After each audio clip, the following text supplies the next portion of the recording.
assistant to put all this stuff in. Testing. Am I on? Hi, I'm Roger Gilbertson.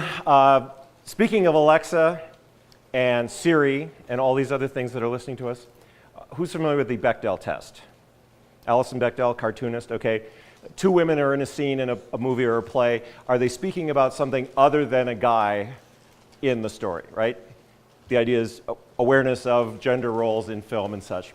I'd like to crowdsource with this very smart group a short comedy video called Alexa and Siri Fail the Bechdel Test.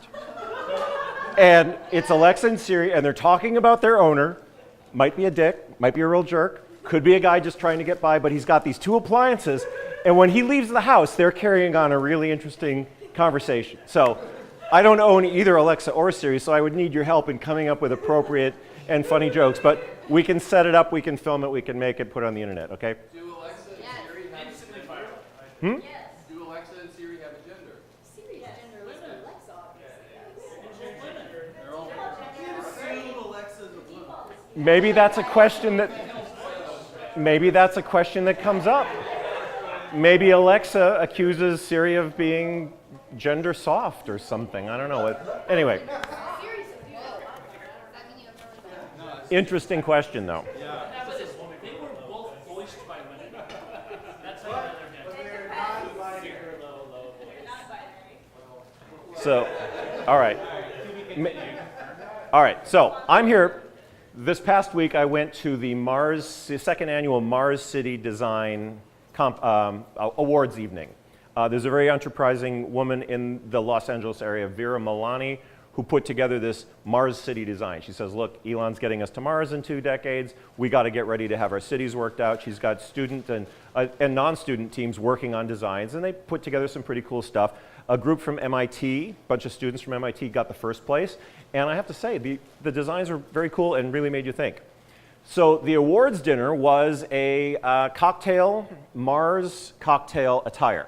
It's like Mars cocktail attire. Well, I got my electric boots out, and I had my, my Nehru jacket, which of course is very hot on Mars these days, the fashion.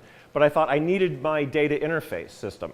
So I had been looking at things like, we've all seen the VR headsets, which are huge and awkward, or cover your entire face. And I went to the industrial design catalog, and I said, what would I do? So I came up with this. This is my MarsScan 1.0. The MarsScan, these are over specs. We're not calling it like a VR, AR headset, hybrid. It's over specs, right? It's looking at my eye pupils. It's giving me a heads-up display. It's looking at my hands. It's got a whole rim of cameras here. It's looking at what you guys are doing. So right now, if I could plug it in, but this system's too old, it won't adapt.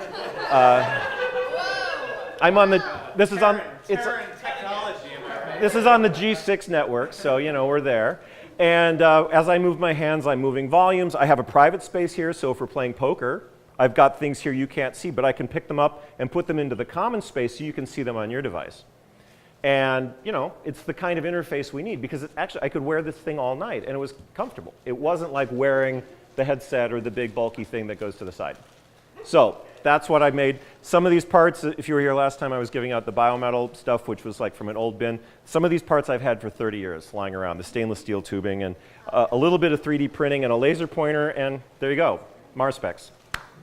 Thank you very much.